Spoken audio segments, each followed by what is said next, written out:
dolar Amerika Serikat dan perlambatan ekonomi domestik serta dunia, wajar saja jika sebagian masyarakat di tanah air mengkhawatirkan kondisi perbankan. Namun, benarkah kondisi perbankan Indonesia saat ini mengkhawatirkan dan perlu diwaspadai? Kami memiliki informasi yang bisa Anda simak untuk mengetahui bagaimana sebenarnya kondisi perbankan Indonesia.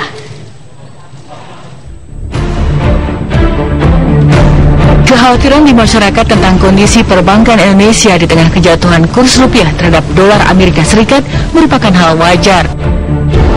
Namun, pelaksana tugas Kepala Eksekutif Lembaga Penjamin Simpanan LPS, Fauzi Ihsan menilai kekhawatiran tersebut tidak perlu berlebihan.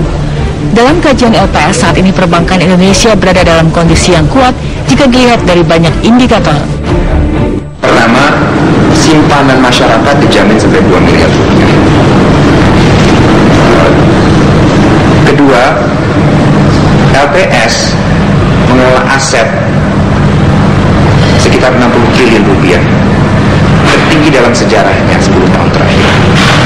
Di tahun 2008, sewaktu LPS harus menyelamatkan Bank Santuri, asetnya hanya di kisaran 14 triliun.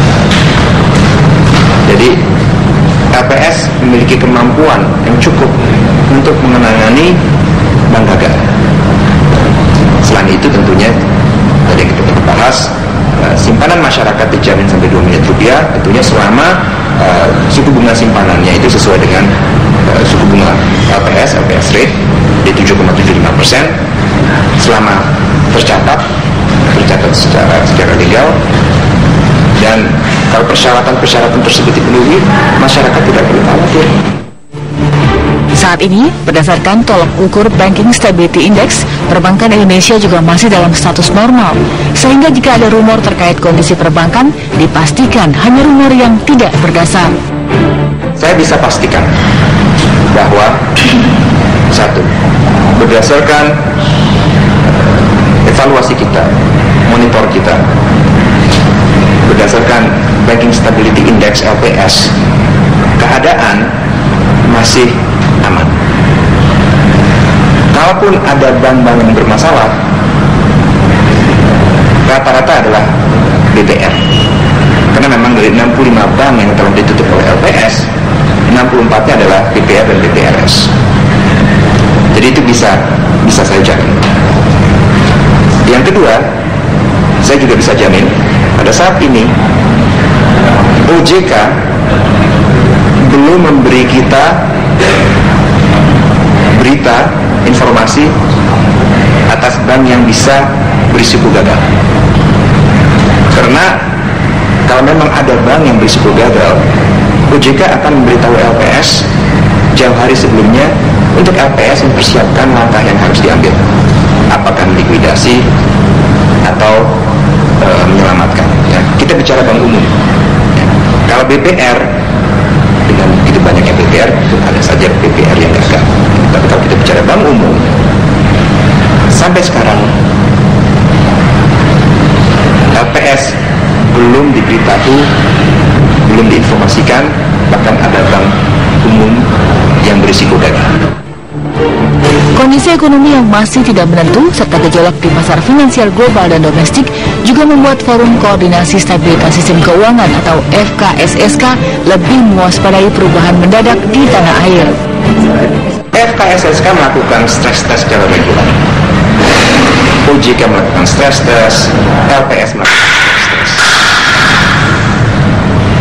Dan kita melakukan stress test berdasarkan apakah kita mampu, apakah LPS mampu jika misalnya ada bank umum yang gagal.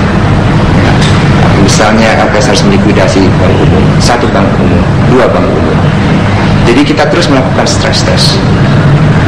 Bukan artinya keadaan genting dan kita melakukan stress test, tapi stress test itu perlu dilakukan secara berkala untuk memastikan bahwa kita ini siap kalau menghadapi krisis, walaupun kemungkinan krisis terjadi masih kecil. Sementara itu, langkah melakukan tes ketahanan kondisi perbankan yang dilakukan secara berkala juga diharapkan memberi informasi akurat ke masyarakat tentang kondisi perbankan terkini. Terus terang, saya lebih suka berkala itu tiap 2 bulan, tiap triwulan. Jadi kita lihat bank-bank mana yang posisinya rawan. Lalu kita melakukan stres. Jika bank tersebut gagal, apakah LPS siap? Jika dua bank yang gagal, apakah LPS siap? Dari sisi Banking Stability Index, perbankan Indonesia masih aman. Dari sisi kemampuan LPS, bisa dibilang LPS siap menghadapi keadaan yang lebih buruk. Meski sejumlah indikator menunjukkan tidak perlu ada kekhawatiran tinggi terhadap kondisi perbankan domestik, bukan berarti sektor keuangan dan perbankan Indonesia bisa lengah. Biar bagaimanapun, ancaman krisis harus tetap selalu diwaspadai di tengah rupiah yang masih terus tertekan dan kondisi ekonomi yang melambat seperti sekarang. Dari Jakarta, tim TV One mengabarkan.